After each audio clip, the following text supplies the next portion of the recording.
Buenos días, ya estamos a viernes 25 de febrero del 2022. Más adelante se estará incorporando Jocelyn Medrano, me acompaña Odely Vargas. Esto es Acción 10 en la mañana.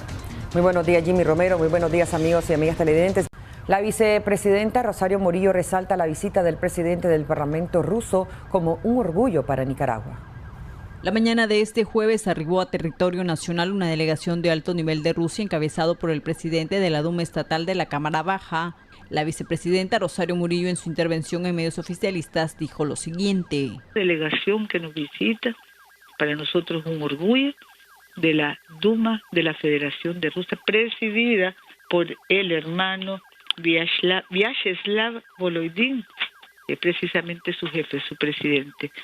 Nos llena de orgullo que en estos días nos encontremos y nos reunamos, siempre buscando la paz y el bien, siempre priorizando los derechos humanos, siempre priorizando las causas de la justicia, que son las causas del amor, por los derechos de todos en el mundo, por el derecho al bienestar, por el derecho a vivir con sentido de humanidad en todas partes. La visita concluirá con una reunión entre el presidente Daniel Ortega y el presidente de Dumas, según Murillo, para fortalecer los lazos de amistad entre ambas naciones. Para Acción 10, Marjorie Vargas.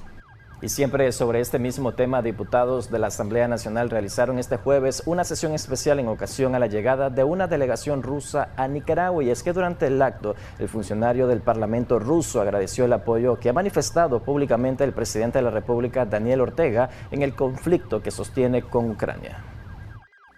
El presidente del Parlamento de Rusia, durante su visita inesperada a Nicaragua, mostró su respaldo al presidente Daniel Ortega por haber sido uno de los primeros mandatarios en América Latina en apoyar a su país en su acción militar emprendida contra Ucrania. Damos las gracias al presidente de Nicaragua, Daniel Ortega, que fue uno de los primeros que declaró la importancia de reconocer la independencia de las regiones populares de Donetsk y Luhansk para garantizar la seguridad del pueblo. En su mensaje ante los diputados de la Asamblea Nacional, defendió las medidas militares de Vladimir Putin, explicando que lo que se busca es evitar un conflicto a mayor escala. Sin embargo, las imágenes en medios internacionales demuestran que los bombardeos no solo han afectado a militares en la zona de tensión, también a civiles que buscan desplazarse a otras naciones por temor a ser afectados. La decisión de nuestro presidente Vladimir Putin de llevar a cabo la operación pacificadora tiene la intención de prevenir la catástrofe humanitaria y también prevenir la guerra a gran escala. Por su parte, Gustavo Porras, presidente del Poder Legislativo, afirmó que para el país su visita era un hecho histórico. Esta sesión especial, con motivo de la visita del presidente de la Duma Estatal, el compañero Volodin, es para nosotros un hecho histórico y le agradecemos de corazón. Muchas gracias. Se cierra la sesión. La sesión se realizó en presencia de Laureano Ortega, asesor para las inversiones, Iván Acosta, ministro de Hacienda y Crédito Público, diputados del Partido Liberal Constitucionalista y el resto de bancadas parlamentarias. Mientras ocurría la sesión, Rusia invadía militarmente las ciudades ucranianas. Jimmy Romero, Acción 10. Analista chileno en política exterior explica el paso que daría Estados Unidos en el conflicto entre Rusia y Ucrania. Asimismo, describe las consecuencias económicas que podrían ocurrir en países latinoamericanos. Jimmy Romero lo entrevistó y esto es lo que dijo. A criterio del analista político internacional Gabriel Gaspar, es evidente que el gobierno de Joe Biden y la OTAN han tomado la decisión de dejar solo a Ucrania en el conflicto que sostiene con Rusia. Sin embargo, reitera que la ayuda solo será por medio de apoyo armamentístico y con implementación de más sanciones contra el presidente Vladimir Putin. Lo que en la práctica significa dejar sola a Ucrania. Y Ucrania en esas condiciones no puede resistir mucho tiempo. Creo que es cosa de muy corto tiempo que las tropas rusas penetren. Quizás el hecho de que la hayan detenido hoy día es una hipótesis, sea para dejarle espacio para que las autoridades ucranianas piensen, propongan una fórmula que permita resolver este conflicto entre Ucrania y Rusia. En los escenarios económicos, Gaspar explicó que si continúa la tensión geopolítica, los países latinoamericanos serían los más afectados por la dependencia que tienen en la importación de petróleo a nivel internacional. Desde que se conoció el primer ataque en la madrugada del miércoles en las provincias ucranianas, los mercados internacionales reaccionaron. El barril del crudo superó los $102 y la tendencia es seguir subiendo. Y eso va a repercutir en los países que importamos petróleo, que no producimos, que la mayoría en América Latina, salvo Ecuador, México y Venezuela, más poquito Colombia, pero todo el resto importamos petróleo, entonces se nos va a encarecer todos los productos que nosotros importamos, nos va a aumentar la inflación, o sea, va a ser un desastre para nosotros. El precio de barril estaba a $60 hace unos pocos días y hoy día está sobrepasando los 100. Las bolsas de valores también han temblado ante el inicio de una nueva guerra en el mundo, la cual ha sido considerada como un jueves negro al presentar pronunciadas pérdidas económicas. Esta tensión tendría una repercusión también en el abastecimiento de productos alimenticios como el trigo, cereales, maíz, así como los metales y el gas a nivel mundial. Jimmy Romero, Acción 10. Hacemos una breve pausa comercial y ya regresamos. Estamos de regreso con más información en Acción 10 en la mañana para hablarles de temas relacionados a suceso. Una ciudadana a quien le habían dado raya al Hospital Manolo Morales la tarde de ayer murió horas después de sufrir graves lesiones en un accidente de tránsito en el kilómetro 12 de la carretera Masaya. Pero es nuestro periodista Kevin Arrieta quien nos da seguimiento a este caso. Fátima Flores murió 12 horas después de sufrir graves lesiones en un accidente de tránsito la tarde de este miércoles en el kilómetro 12 de la transitada carretera Masaya, cuando la motocicleta conducida por su amigo Bayardo González, que le dio ray, impactará contra una mototaxi, cuyo conductor se encuentra detenido en la estación 5 de la Policía Nacional. La víctima se dirigía a visitar a un familiar enfermo al Hospital Manolo Morales. Yo desde anoche, después que salí de la delegación, me fui para el hospital, ahí amanecí, estaba pendiente de él. Ahora a las 7 ya me vine para hacer esto de vuelta. Sí. ¿A qué hora te informaron a vos que ella había fallecido? Ahí estaba yo pendiente a las 5 de la mañana. ¿De qué falleció? Pues la verdad que no me dijeron, solo me dijeron falleció, dice, porque fue un golpe interno, algo así. Yo nunca había vivido esto hasta ahora, primera vez, tanto tiempo que tengo a andar en moto y hasta ahora. Hasta la vez no me han descartado, porque o sea, posiblemente sí, porque está más que visto que él tuvo la culpa en todo, pero él ya está detenido y yo ando libre, gracias a Dios, pero hay que ver pues que todavía ando en declaración. La mañana de este jueves, agentes de tránsito en conjunto con peritos de criminalística levantaron el croquis del accidente para determinar el grado de responsabilidad del detenido. La mujer es velada en su casa de habitación en el departamento de Estelí, donde es originaria. Con imágenes de Roger Sánchez para Acción 10, Kevin Arrieta.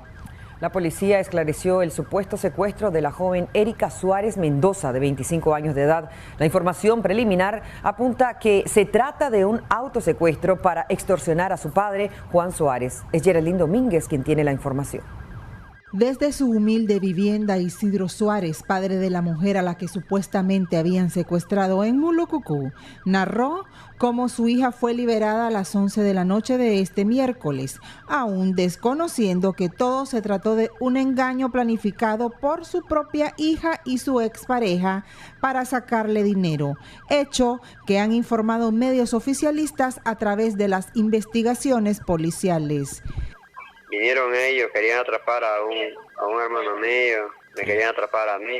Sí, cuando yo me estaba alistando ya a las 11 de la noche, Dios hace las cosas. Sí. Yo me estaba alistando, cuando ya estaba en el lugar, pues que iba haciendo la salida para allá. En eso vino una llamada de que me la habían ido a dejar ahí cerca de la iglesia donde llego yo. Ahí en Mulucucú.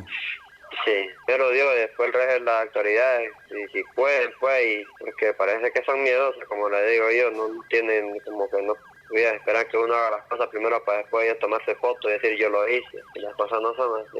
El aparente autosecuestro está calificado en el Código Penal como estafa con grado de tentativa y se podría aplicar una pena a los implicados hasta de 4 años, explicó el abogado penalista Isidro Trujillo. El autosecuestro como sí, a ese título no está calificado en nuestro Código Penal nicaragüense. Sin embargo, puede calificarse otro tipo de conducta antijurídica de las que tenemos en nuestro código.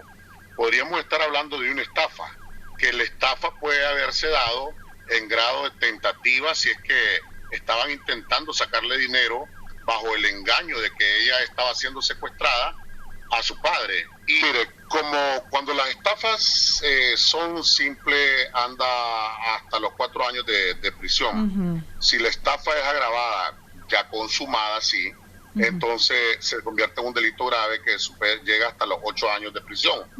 Con la colaboración de David Mendoza en Acción 10, Geraldine Domínguez. Vamos a cambiar totalmente de asunto. Cualquier intervención quirúrgica cuenta con una serie de riesgos. En el caso de la extracción de las muelas cordales no es la excepción. Nuestra periodista en la zona de Rivas, hablamos de Eva Torres, conversó con una experta en la materia para abordar sobre este procedimiento. Familiares del popular ingeniero Martín Chavarría, quien falleció el pasado sábado en el Hospital Gaspar García Laviana producto de una mala praxis médica cuando se le extrajo una muela cordal en una clínica privada de la ciudad de Rivas, han decidido alertar a la población para evitar un caso similar. Y a la hora de estar haciendo la cirugía, se picó una muela, pero esos veces, dice, tenemos la ventaja que la doctora tiene en el hospital. Entonces ella puede venir aquí a parar el sangrado. Y he tenido también por fuentes del mismo hospital que ella pues se descontroló y dejó a mi hijo en manos ya de un internista, creo que era pedido Moreno o algo así. Pero ya no, desde que entró ya ellos nunca pudieron parar el sangrado. La familia doliente ha informado que no emprenderá acusación legal en contra de la odontóloga maxilofacial Crisabel Dávila Rivera, quien atendió a Chavarría en una clínica privada. Hasta la fecha aseguran que Dávila Rivera no se ha comunicado con ellos para darles una explicación de lo que ocurrió durante la cirugía. Solamente se les entregó el acta de defunción donde está escrito que Chavarría murió por tromboembolismo pulmonar. Le pidieron la explicación yo que ya no tenía que dar dice ¿cómo que no va a dar? Si usted estaba teniendo a Martín, no tiene que firmar el dice el acta de función, que no sé qué. Y entonces, y que nos diga personalmente, que no en la cara, de que murió Martín. Yo le mandé a decir, dice, que dio un infarto cardíaco. Entonces le contesta el amigo de mi hijo. ¿Pero a consecuencia de qué? ¿A consecuencia de qué? Sí, le dice. Entonces él le cortó.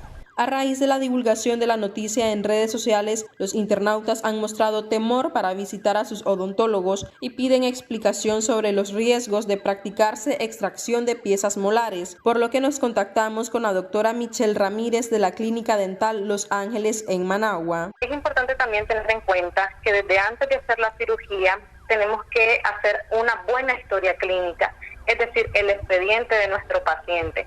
El expediente se basa desde datos generales hasta fármacos que él está tomando, antecedentes que haya tenido. Entonces, cabe señalar que dependiendo del área donde vamos a trabajar también, hay algunos lugares más vascularizados que otros. Siempre toda cirugía, aunque sea un proceso menor, conlleva ciertos riesgos. La anatomía de cada paciente puede variar, obviamente somos individuos.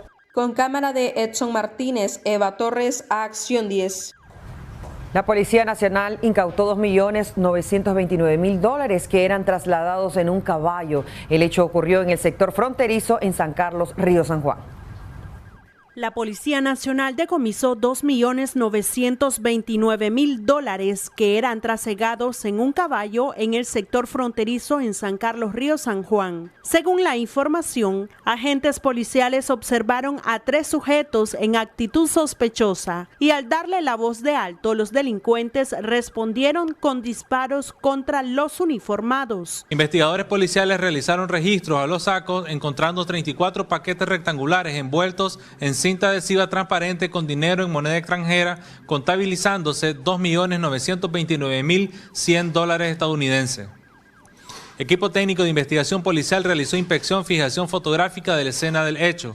aplicación de técnica Sintrack Trace, detector de partículas de cocaína en dinero con resultados positivos a partículas de cocaína. En evidencia en imágenes le mostramos las evidencias ocupadas por la Policía Nacional, $2.929.100 estadounidenses y 2 equinos. El operativo se realizó este miércoles 23 de febrero en el sector fronterizo Las Tablillas, comunidad San Pancho, en el municipio de San Carlos. Los agentes policiales le dieron persecución a los delincuentes, quienes se dieron a la fuga hacia Cantón Los Chiles, territorio costarricense, y dejaron abandonados a los 2 equinos. Uno de ellos cargaba 2 sacos macén color rojo con el dinero incautado. En Acción 10, Jocelyn Rojas. Y con esta información que le hemos presentado hacemos una pausa comercial. Ya regresamos con más de Acción 10 en la mañana. Seguimos con más informaciones en Acción 10 en la mañana. El irrespeto a una señal de alto deja como saldo un motociclista lesionado en el sector del Ministerio de Gobernación acá en Managua. Kevin Arrieta con los detalles.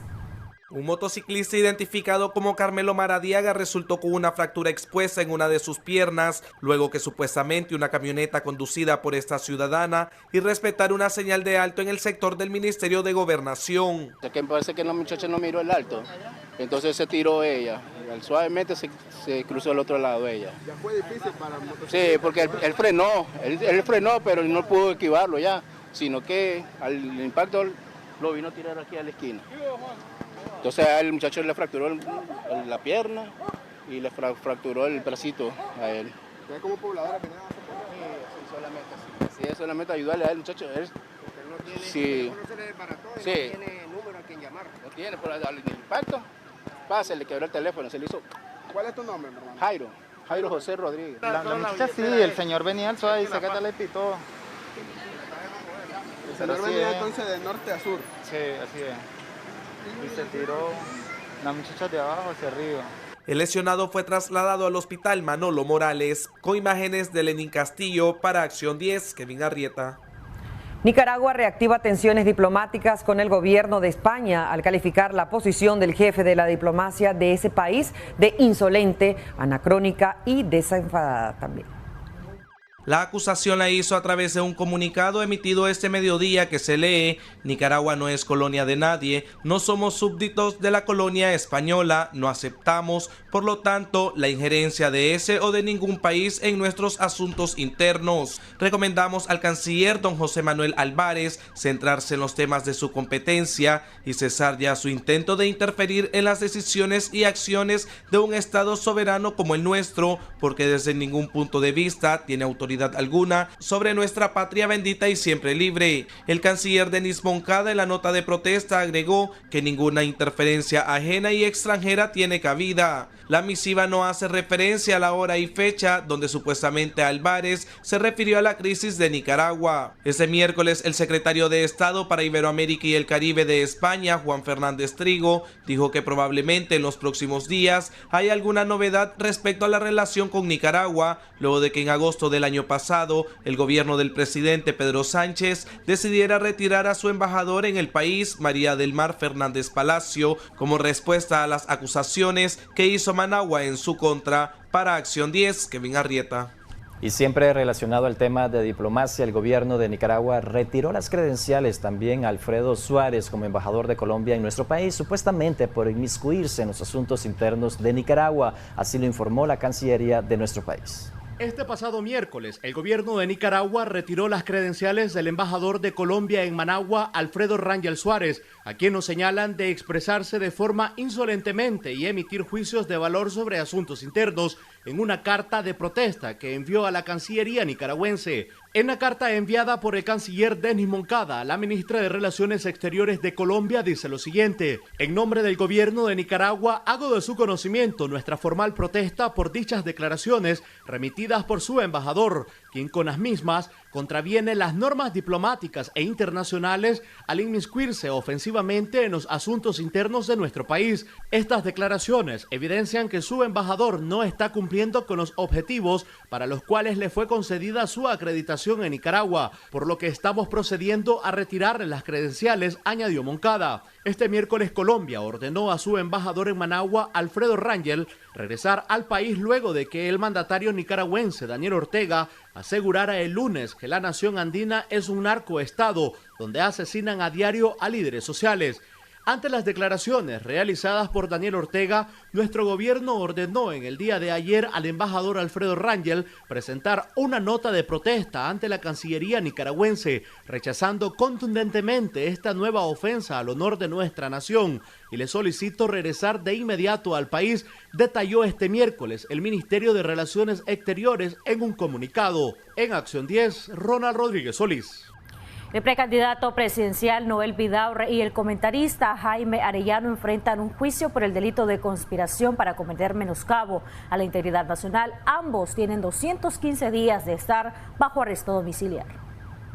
Este jueves, los presos políticos Noel Vidaurre y Jaime Arellano están enfrentando audiencia de juicio por el delito de conspiración para cometer menoscabo a la integridad nacional en las instalaciones de la Dirección de Auxilio Judicial de la Policía, conocidas como el Nuevo Chipote. Acción 10 llamó a familiares de los procesados para conocer su opinión sobre el proceso judicial que enfrentan sus parientes, pero no contestaron las llamadas ni los mensajes. En el caso de Vidaurre, es un opositor al gobierno de Daniel Ortega y Rosario Murillo, que expresó sus intenciones de ser candidato a la presidencia por la extinta Alianza Ciudadanos por la Libertad en las pasadas elecciones generales, pero desde el 24 de julio del año pasado, un juez de Managua decidió decretarle la medida cautelar de arresto domiciliar.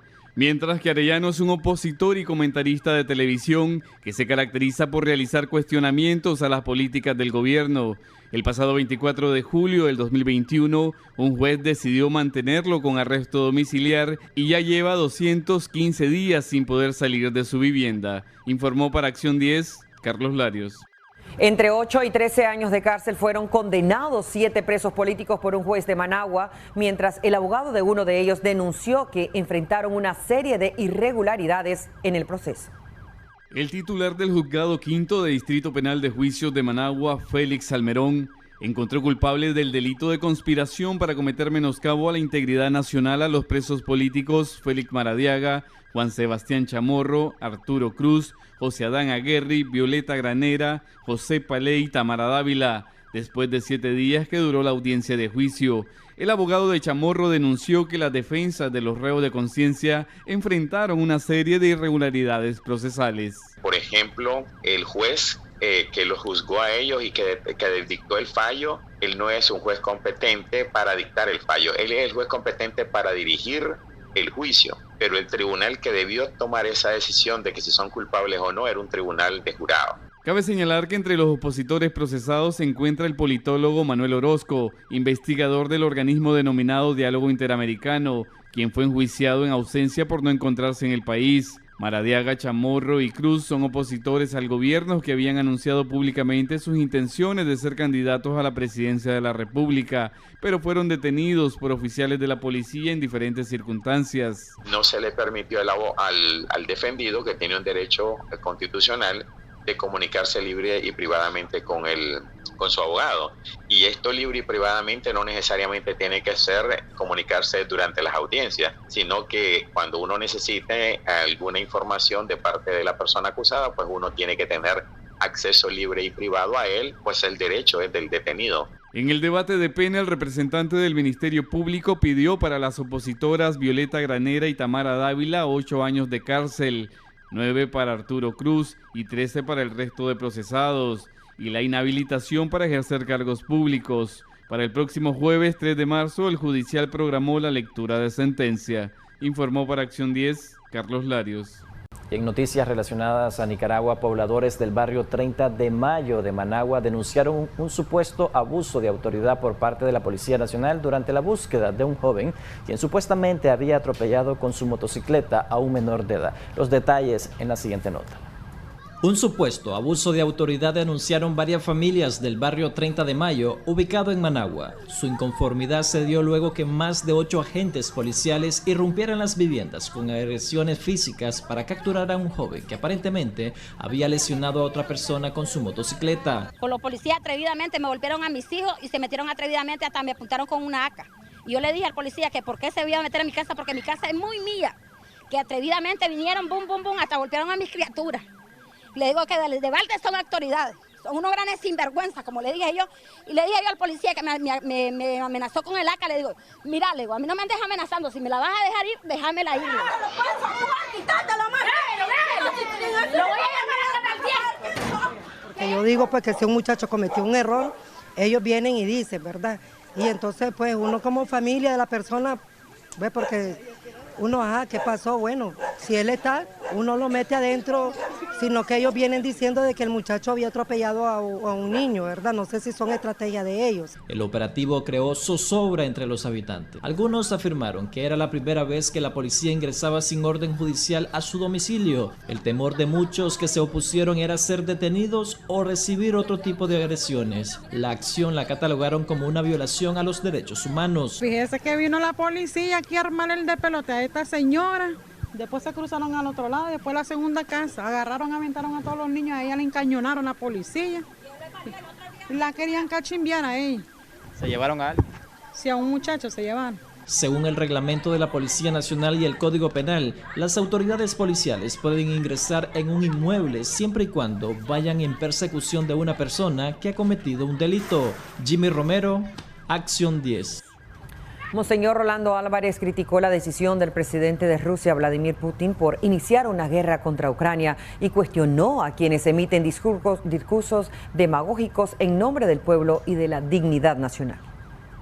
El obispo de la diócesis de Matagalpa, Monseñor Rolando Álvarez, lamentó el sufrimiento que están padeciendo los más vulnerables en la guerra que enfrenta Ucrania y criticó las decisiones de poderosos como la del presidente de Rusia, Vladimir Putin, quien recientemente dijo que los intereses y la seguridad de su país no son negociables. ¿Qué les suena a ustedes esas expresiones? ¿Qué tipo de corazón, qué tipo de mente podría expresar semejantes palabras cuando no está en juego únicamente una política exterior, sino que está en juego la propia vida? Álvarez señaló que los poderosos se sienten intocables y que la Iglesia Católica levanta su voz no a favor de ellos, sino de los más pobres e indefensos. Cuestionó lo que considera la malformación del pensamiento de dignidad nacional que lleva a personas a emitir posiciones sin tomar en cuenta a la mayoría del pueblo. Qué dolor, qué lástima, tanta falta de responsabilidad social y tanta malformación en el tema de la dignidad personal y de la dignidad nacional, cuando el pueblo pobre en su mayoría no es realmente tomado en cuenta y únicamente se le utiliza como una bandera para mantener discursos demagógicos, discursos de pobres, de proletariados, de explotados y de oprimidos, cuando realmente son la nueva clase de oprimidos por nuevas clases de poderosos que oprimen. Finalmente, el líder religioso pidió oraciones por Ucrania, criticó a quienes se encierran en su mundo y viven otras realidades y se ciegan a la realidad que enfrentan a diario los más desposeídos y vulnerables. Informó para Acción 10, Carlos Larios. Autoridades de salud en Honduras informan que hoy viernes 25 de febrero estarán aplicando la primera y segunda dosis de vacunas, además del refuerzo del inoculante Moderna, esto para mayores de 12 años de edad. Los hondureños y nicaragüenses que desean vacunarse con la primera, segunda o refuerzo de Moderna podrán hacerlo en Honduras este 25 de febrero. El puesto habilitado es el Centro de Salud Nazario Soriano, ubicado en el barrio El Cafetal San Marcos de Colón. Dentro de los requisitos están: para refuerzo debe de tener 3 meses cumplido después de la segunda dosis. La edad es de 12 a 18 años. Presentar partida de nacimiento mayores de 18 años. Para la segunda dosis y refuerzo, presentar carnet de vacunación y debe portar su mascarilla. En Acción 10, Jocelyn Rojas. Familiares del nicaragüense Juan María Florian Vallecillo, quien perdió la vida en un accidente de tránsito en el departamento de Morazán, El Salvador, lograron recoger el dinero para repatriar el cuerpo del infortunado desde Palacagüina, Madrid. Jorge Corrales nos informa. El cuerpo del nicaragüense Juan María Florian Vallecillo, quien perdió la vida en un accidente de tránsito en la ciudad de Sociedad, departamento de Morazán, El Salvador, lograron recoger el dinero y poderle darle cristiana sepultura en su comunidad El Jocote, ubicada a unos 7 kilómetros al norte de Palacahuina. Sí, gracias a Dios logramos a traerlo desde donde estaba y le vamos a dar la sepultura. Sí, solo de parte de la alcaldía, el viaje que hizo hasta allá a la frontera del Espino, hasta el Espino. Y sí, lamentablemente, pero tenemos que resignarlo, ¿verdad? Porque así es, algo que no se esperaba. Los familiares agradecieron el gesto de solidaridad de todas las personas de haber apoyado económicamente para traer el cadáver de su pariente y darle el último adiós. Doy las gracias a este medio de comunicación que primeramente nos ha hecho prácticamente este favorazo en donde la población verdaderamente ha respondido. Siempre el pobre sinceramente tiene que emigrar a buscar sinceramente un medio de vida para poder sostener, ayudar a sus familiares y lamentablemente se dan estos hechos pues. Florian Vallecillo, en busca de mejores oportunidades de vida y sacar adelante a sus parientes, se fue para El Salvador, quien estuvo trabajando en construcción 10 meses, pero lamentablemente falleció en ese país. Las autoridades policiales se encuentran investigando el caso y dar con el responsable conductor que provocó la tragedia. Les informó Hagadiel Rivera Cornejo. Seguimos con más en Acción 10 en la mañana y en su segmento Debates y Soluciones, hoy dando seguimiento a la situación entre Rusia y Ucrania y esta invasión militar, y hoy nuevamente pues los ucranianos amanecen no con un buen día, sino con días de zozobra, de angustia, y ante esta situación lo más reciente que se ha informado, por ejemplo por parte de la cadena RT, es que el presidente ucraniano ha hecho un llamado para evitar más muertes y un llamado a la negociación, algo que según esta misma cadena internacional ya ha contestado la parte de Rusia, donde textualmente voy a leer parte de lo que dicen. El presidente de Rusia, Vladimir Putin, está dispuesto a enviar una delegación a Bielorrusia para que participe en unas negociaciones con la parte de Ucrania, es lo que declaró el portavoz oficial ruso hace pocos momentos. El presidente de Ucrania ofreció este viernes, como les decía, un mensaje donde señaló que estaba dispuesto a negociar para frenar la operación militar rusa en su país. Recordemos que recientemente también, hace unas 9 horas, el presidente de Ucrania había dicho que estaba solo ante esta situación y que muchas potencias veían de lejos justamente lo que estaba pasando en Ucrania y que se estaban defendiendo como ucranianos solos. Solamente escuchaban mensajes, apoyo moral, pero que él valoraría en ese momento, lo que él declaró que valoraría más otro tipo de apoyo, y no solamente ese apoyo moral. Mucha gente, por ejemplo, ha dicho que las palabras o las condenas internacionales o las mismas sanciones no detienen las balas y que hacía falta mucho más para frenar esta situación. Pero ¿qué puede pasar en las siguientes horas? Y lo vamos a abordar con nuestro experto hoy día. Así es, Jocelyn, ya nos acompaña en el estudio de Debates y Soluciones de Acción 10 de la mañana el doctor Roger Guevara Mena, ex diplomático y analista político. Muchas gracias por acompañarnos. Buenos días. Buenos días, muchas gracias por la invitación.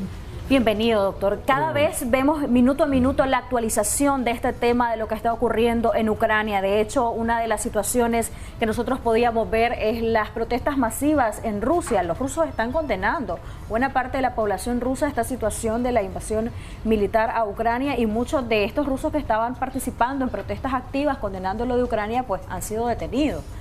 Con este anuncio tanto o esta convocatoria tanto de Ucrania como lo que responde Rusia, ¿qué usted opina? ¿Qué puede pasar? Yo creo que la guerra que comenzó definitivamente ha impactado no solamente en Ucrania, sino en Rusia misma, como lo señala la cadena, puesto que se espera que un segundo tiro que tengan los rusos en suelo ucraniano contra fuerzas de la OTAN o intereses de la OTAN, la respuesta iría directamente a blancos rusos, puesto que ya pasaríamos a otro nivel y sería la población rusa civil indefensa la que sería víctima de estos ataques. A pesar de estar solo Ucrania. Eso justamente es lo que Ucrania señala. El presidente ucraniano dice claramente que está solo, porque Estados Unidos dijo que no pensaba enviar las fuerzas de la OTAN. Y esta afirmación va seguida con el apoyo de Europa, que tampoco han pensado Alemania ya dijo que no enviaba armas. Francia estaba dispuesta, pero Francia sola no puede hacer mucho. Analicemos dos aspectos que me parecen muy relevantes en esto, doctor. Número uno, que ayer las autoridades rusas decían que habían dado ya por finalizada la acción militar en algún modo y que había sido exitosa. Algunos ven esto como una estrategia para dos cosas. Uno, para que Ucrania se confíe, y dos, para que Ucrania justamente buscara la vía del diálogo o de pedir cacao, dicen muchos. Y vemos que a pocas horas ya el presidente ucraniano está diciendo que quiere sentarse en una mesa a dialogar para evitar más muerte. ¿Es una decisión acertada y realmente Rusia está actuando de manera muy estratégica y está consiguiendo lo que desea? Rusia ya consiguió lo que quería. Sentó a Biden 2 veces a discutir aspectos estratégicos mundiales y consiguió el nivel que quería, donde de cara a la humanidad ya Estados Unidos está obligada a redistribuir el poder y ya no centralizarlo. Europa se dio cuenta que estaba sin energía y sin armas y va a pensar de distinta manera en lo sucesivo. Luego, Ucrania misma se dio cuenta de que si no era parte de la alianza, como en realidad no lo es, como Moldavia, que sería el segundo bocado para Putin, que está en igual situación, pues pasaría a ser justamente un territorio que está al alcance de las fuerzas rusas. Pero Putin sabe que su poder en Moscú o en el territorio ruso está muy discutido. Es controvertida su situación política y él necesita estabilizarla. Y el pueblo ruso sabe lo que significaría, esta vez no una guerra convencional, sino una guerra de otro orden, como ya Putin amenazó diciendo que la guerra sería de otra naturaleza si alguien de la OTAN intervenía. ¿Fue acertada la decisión del presidente Joe Biden y también de la OTAN de dejar solo en este conflicto armado que sostiene en este momento Rusia con Ucrania? ¿Y esto de qué forma viene a ayudar de que el presidente de Ucrania dijera que prácticamente está dispuesto a una negociación para ponerle fin a este conflicto armado? Yo creo que fue una mentira piadosa que se le dijo al presidente ucraniano, a sabiendas de que no se les iba a apoyar, porque ahora se está diciendo que como no está en la OTAN, simplemente no tiene derecho a recibir el apoyo militar. Entonces, ¿se defiende o no la democracia? Yo creo que deberíamos de aclararnos y no decir tanta mentira. Si se dice apoyo, es apoyo, y apoyo se entiende en el sentido amplio. Pero vamos, no queremos guerra. Yo creo que la decisión del presidente ucraniano es la más acertada y no la decisión de Biden. El presidente ucraniano se ve forzado porque Estados Unidos y Europa lo abandonaron. Se ve forzado a negociar. Claro.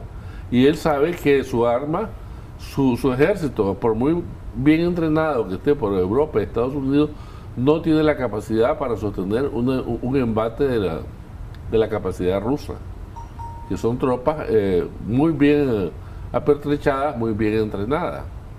Por lo tanto, yo saludaría desde aquí la decisión del presidente ucraniano, que ante la soledad que le dejó Estados Unidos y Europa, que ya se dio cuenta qué tipo de aliados son, él hace lo mejor que puede por su pueblo, y lo mejor que podía hacer es decir, vamos a un diálogo, y voy a ir solo, no necesito padrinos, ¿ya? Por supuesto que va en desventaja, por supuesto que va sin garantía, por supuesto que va en debilidad, pero sobre todo lo más importante es el pueblo ucraniano. ¿Puede tener credibilidad el presidente de Ucrania en este diálogo, tomando en cuenta los antecedentes que hay con Rusia, por ejemplo?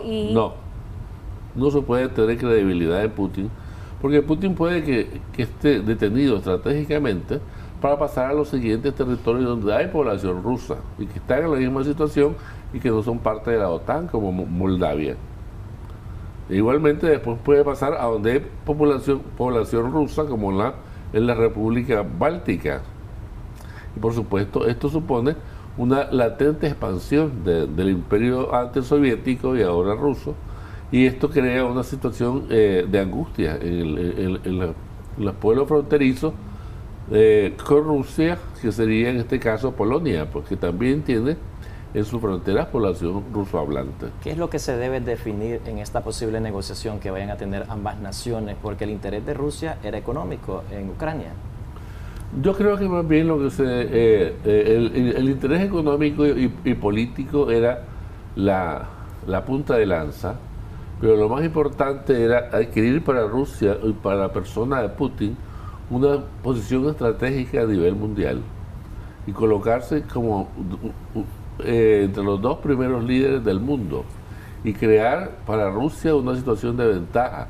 Es decir, que tener la posibilidad de chantajear a Europa sobre todo a Alemania, obligándole a comprar su petróleo y gas a través de la reanudación del Nord Stream 2, seguirle vendiendo a la China su gas y petróleo a través del gasoducto siberiano, que lo tiene instalado desde la guerra de Crimea, desde la reconquista de Crimea, y por supuesto mantener frente a Europa una situación de ventaja, en el cual obligue al sistema financiero europeo a seguir trabajando con ellos y a suspender de facto las sanciones que ha anunciado Biden y Europa para Rusia como castigo por las medidas de invasión a Ucrania. Justamente esa era mi siguiente pregunta, porque va a haber un diálogo entre Ucrania y Rusia, a juzgar por lo recientemente divulgado por esta cadena de comunicación.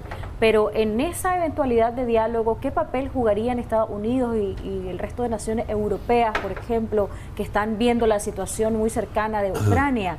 ¿Estarían ahí en esa negociación, a pesar de que lo dejaron solo al presidente de Ucrania ante esta situación, militarmente hablando? Estarían, digamos, formalmente presentes, pero el presidente ucraniano sabe que la decisión es de él y de su gobierno.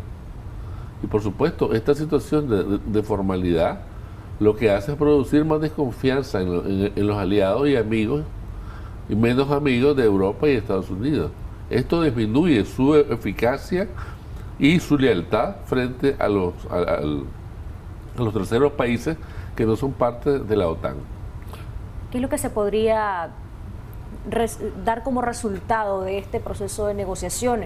¿Sería una negociación para ganar tiempo? ¿Sería una verdadera negociación que busque poner fin a estas acciones militares y sobre todo a las vidas perdidas, porque es lo más lamentable, y al éxodo que se ve en Ucrania? Yo creo que en esto, en vista del éxodo que hay, tanto del Donbass para Rusia como de ucranianos para el resto de Europa, ha creado una conmoción que que también ha llegado a Rusia, porque los rusos tienen mucho temor.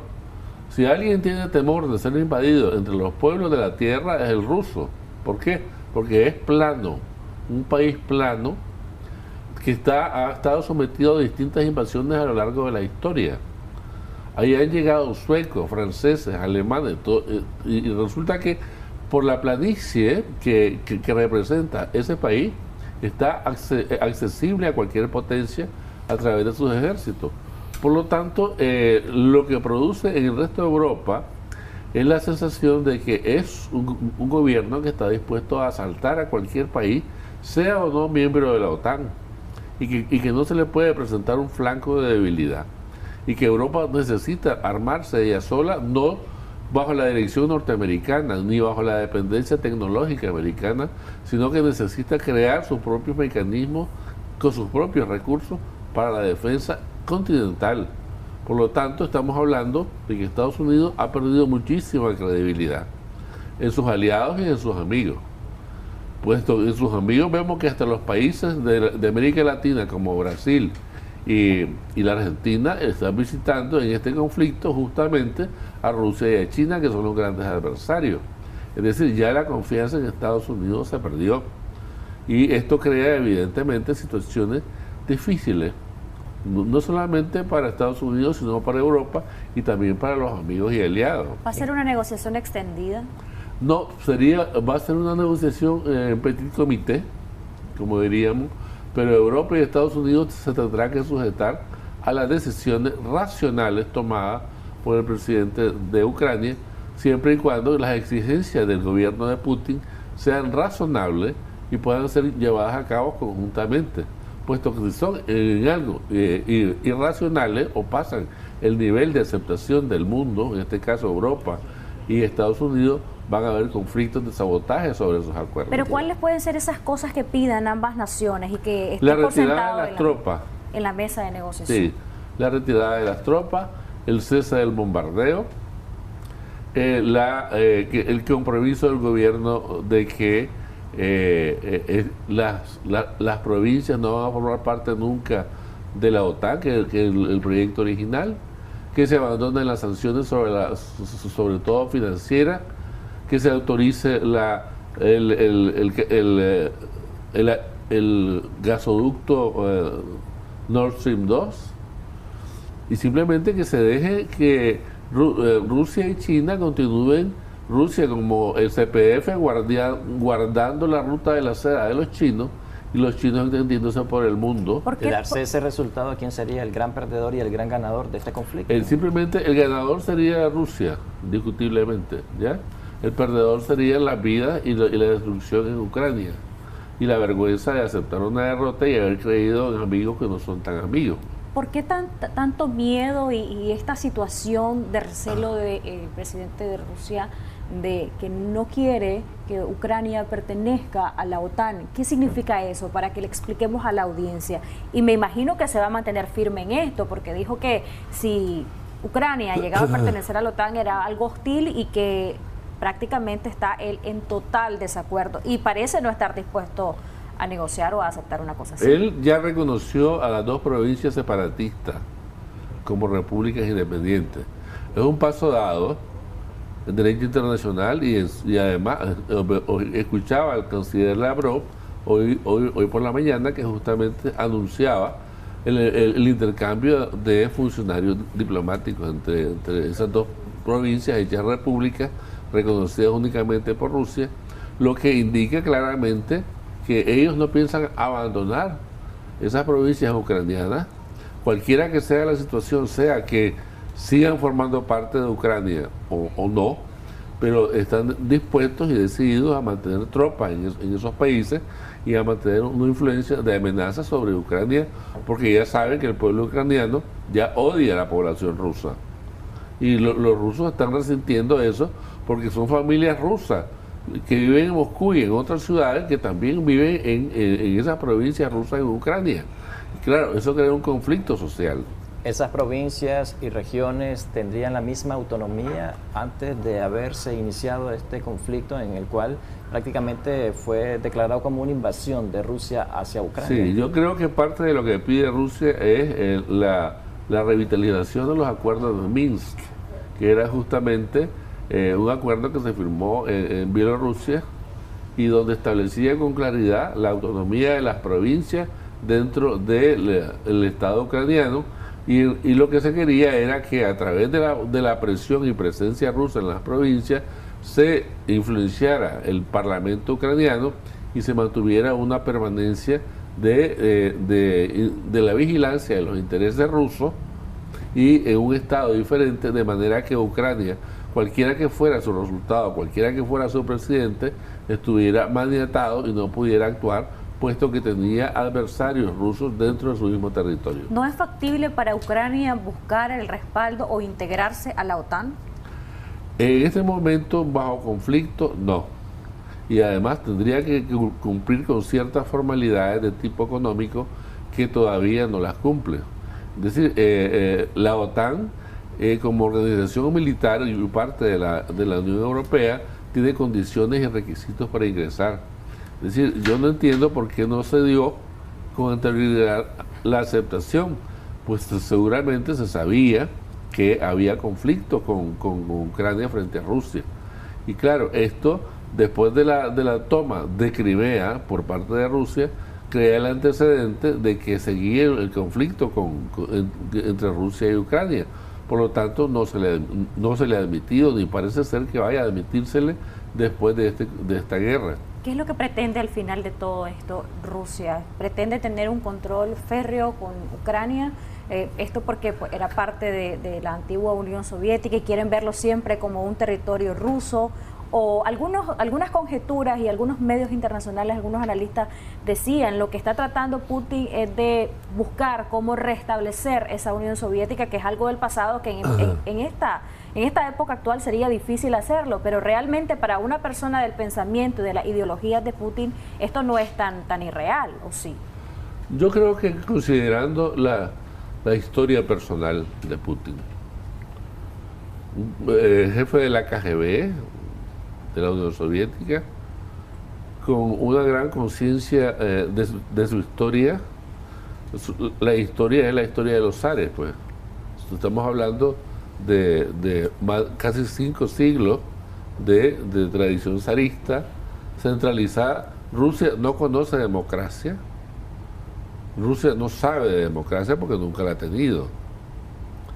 Entonces justamente hay una mezcla de la historia zarista con la historia reciente de la Unión Soviética, donde él participó como jefe de la policía secreta. Ahora, por supuesto, parte de esa expansión es que Rusia tiene mecanismos de alianzas estratégicas con algunos países de Europa, de Asia, África y América Latina, donde la capacitación policial, por ejemplo, funciona en Cuba, en Venezuela, en Nicaragua, es decir, son los que exportan lo que le llaman tortura blanca para prisioneros, ¿no? Entonces, esto estamos hablando de una alianza estratégica de orden militar, y China, por su parte, tiene alianzas estratégicas de orden económico, como lo tiene, digamos, con México, con Ecuador, inclusive con la Argentina, que se volvió socio privilegiado de la ampliación de la ruta de la seda. Y por supuesto esto crea frente a Estados Unidos dos adversarios poderosos militar y económicamente, y hace que se desplace la presencia de Estados Unidos en la misma América Latina, y ya los pueblos latinoamericanos o los gobiernos latinoamericanos, porque esto es asunto de gobierno, los pueblos ni se han enterado de estos intereses estratégicos. Los gobiernos latinoamericanos están justamente viendo que ya Estados Unidos no ofrece las garantías y los beneficios que antes tenía. Entonces, Rusia está buscando ser una potencia mundial militar en compañía del capital chino. Entonces, la alianza, es decir, el chino-ruso es para sustituir la hegemonía americana. Y al sustituir la hegemonía americana se sustituye y se quebranta la presencia europea, que también está buscando independencia. ¿Va a lograrlo Rusia, doctor? Yo creo que Rusia quiere, de todas maneras, lograr una presencia mundial. Y esa presencia mundial lo hace a costa del imperio americano. Y lógicamente, en este juego, en estos flujos y reflujos de poder, son los pueblos los que más sufren, como vemos en el caso del pueblo ucraniano.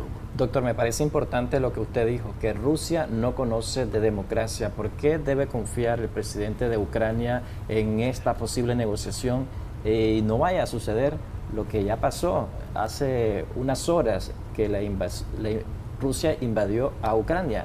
¿Qué garantía hay de que no vaya a volver a suceder eso?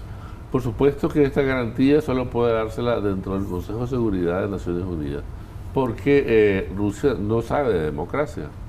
Rusia sabe de intereses de Estado, de razón de Estado, pero no conoce, puesto que nunca lo ha tenido, y lo que tiene como Duma o Parlamento no es más que la expresión del Ejecutivo, la expresión del zar, del nuevo zar, pero no es la expresión popular, no es la democracia como se conoce en Occidente o como la que queremos practicar en América Latina, no tiene ningún parecido. Por lo tanto, Rusia y China tienen intereses, unos económicos y los otros militares, que se compaginan frente a un adversario que está obligado siempre en sus decisiones vacilar y pensar sobre derechos humanos y otros aspectos de práctica democrática que son los fundamentos de su existencia como gobierno democrático, y justamente se presenta eso como desventaja en el momento de competir por el poder. ¿Debe quedarse el orden mundial tranquilo ante este eventual diálogo? No, ¿o hay preocupaciones? No, hay preocupaciones que van a continuar, el conflicto va a seguir. La desconfianza hacia Rusia va a ser permanente.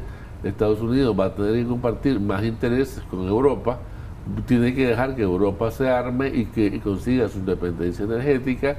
Los aliados y amigos que los ha visto que en su traspatio o patio están buscando nuevas amistades que por supuesto ofrezcan las garantías y las facilidades de comercio que no le ha dado los Estados Unidos. Con esta acción militar que realizó Rusia a Ucrania, ¿cómo es visto ahora a nivel mundial? ¿Representa una amenaza? ¿Que en Ucrania o Rusia? A nivel mundial. A nivel mundial se espera que pasado, o una vez que se calmen, en 1 año o 2 años, la situación en Ucrania y se normalice, se presente una situación igual en Moldavia o en los países bálticos, ¿ya? O digamos, evidentemente hoy por hoy Putin se está dando cuenta que no solamente están las sanciones europeas y americanas, sino que está el cierre de su salida al Mediterráneo a través de Turquía. Si vemos en el mapa, Turquía es el país que tiene la salida al Mediterráneo desde el Mar Negro. Y por supuesto a través de los estrechos Bósforo y Dardanelos que controla y donde hay una flota americana. Lógicamente esta base norteamericana en Turquía permite justamente ese control de la entrada y la salida de los buques militares y civiles rusos. Esta situación entre Rusia y Ucrania ya ha cobrado un importante efecto económico. Estos efectos económicos para con Rusia, de los cuales usted ya nos hablaba, ¿son suficientes como para frenar el nivel de política expansionista que según usted tiene Rusia? No, ¿O no son suficientes? No. Ha sido un error de Occidente y detrás, porque justamente Europa se ha economizado, se ha vuelto unos gobiernos economicistas pensando únicamente en mercado y no en defensa. Sí. Han pensado únicamente en economía y no en capacidad energética. Y por lo tanto eso ha sido el error de Europa. Y Estados Unidos, por lo consiguiente, ha creído que su poder era como a finales del siglo, a mediados del siglo pasado, y por supuesto ha abandonado amigos y aliados, en particular, diría yo, en América Latina, quienes están buscando por encima de los conceptos democráticos nuevas alianzas de tipo económico y de seguridad que ya Estados Unidos parece no ofrecer. Se calman las aguas en términos políticos, económicos y sociales, porque hemos visto que ya personas que vivían en Ucrania estaban buscando la manera de desplazarse, estaban huyendo de ese conflicto armado. En el tema económico, los mercados prácticamente se movieron rápido, incrementó el precio del crudo, las bolsas de valores empezaron a caer a nivel mundial, sí. Y en términos políticos prácticamente todos estaban en alarma para ver la situación, cómo se desencadenaba de este conflicto, si era el inicio de una guerra o prácticamente con esta negociación ya se pone fin. Yo creo que esta negociación contribuye a que se ponga fin, puesto que el gobierno de Ucrania tiene que convencer a sus amigos, entre comillas, de Europa y Estados Unidos de que está procurando lo mejor consiguiendo la paz, puesto que se ve que las sanciones norteamericanas y europeas han sido totalmente inútiles y no pudieron detener la guerra, lo que motivó al presidente ucraniano a tomar decisiones propias en beneficio de su propio pueblo, sin considerar los intereses ya manifiestos de no apoyo militar en presencia de Europa y Estados Unidos. Se hablaba de crear un movimiento, una coalición anti-Putin para presionarlo. ¿Esto puede funcionar? No, esto debió haberse creado desde hace rato y no estar pensándolo cuando ya Putin actuó.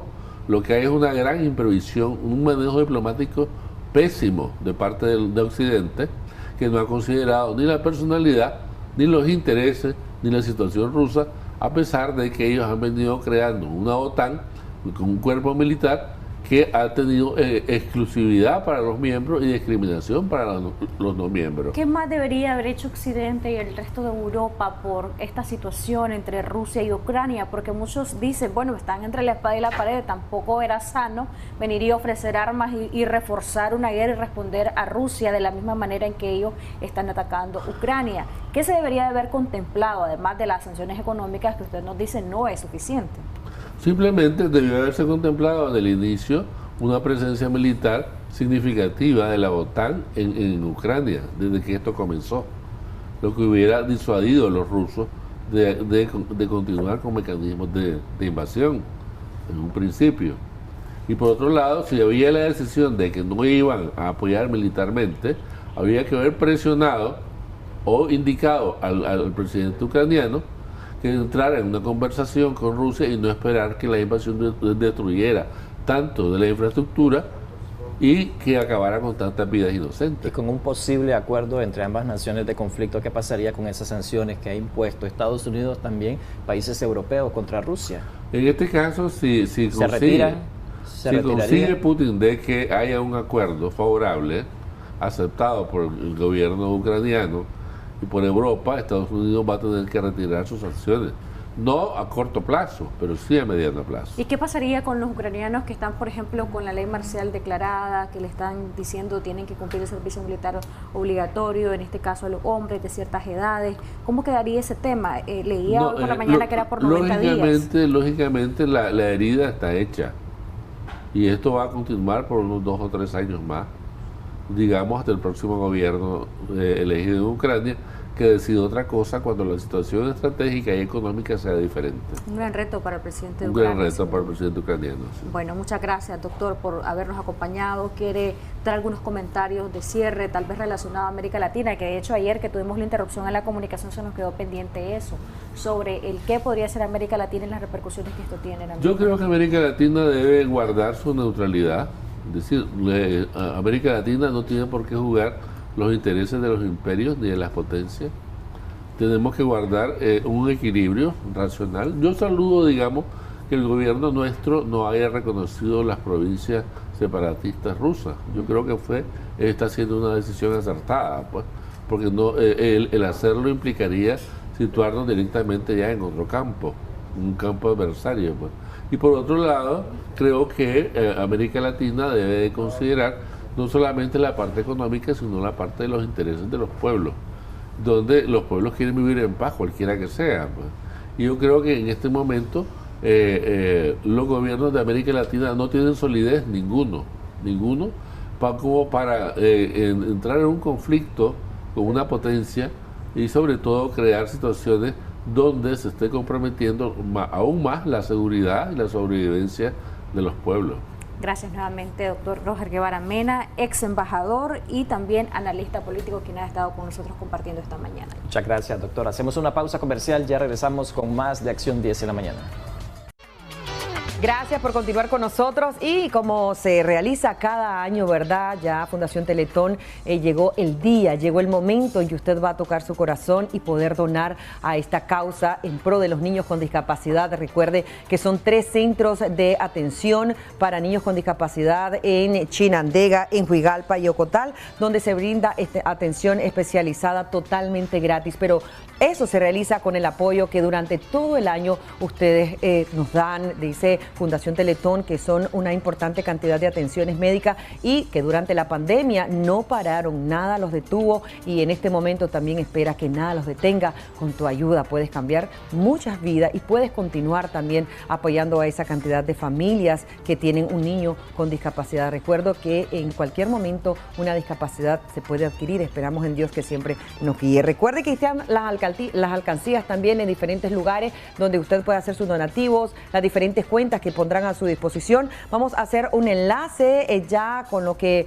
va a ser el inicio de Teletón Nicaragua 2022 este 25 de febrero. Les invito a que nos apoye la pareja número 3, nuestra compañera de labores Xochitl Cristina, que va a estar participando en Bailando por Teletón BT3 para que usted pueda participar y votar por esa pareja número 3 de nuestra compañera de labores. Y de igual forma, pues usted esté pendiente porque todavía no me decido qué es lo que voy a cantar, pero con muchísimo gusto lo voy a hacer. Lo importante que sea que usted done y también en pro de nuestra niñez con discapacidad. Así es que los dejo con este evento ya anual, una tradición por los niños con discapacidad. Fundación Teletón pone a su disposición las diferentes cuentas, esperamos que pueda donar. De igual forma les digo que en las diferentes ediciones de nuestros noticieros será el único momento en que tendremos una interrupción de Teletón. Sin embargo, le invitamos a donar, pero también estar pendiente de nuestras noticias. Vamos, adelante. Esto fue Acción 10, cara a cara con la noticia.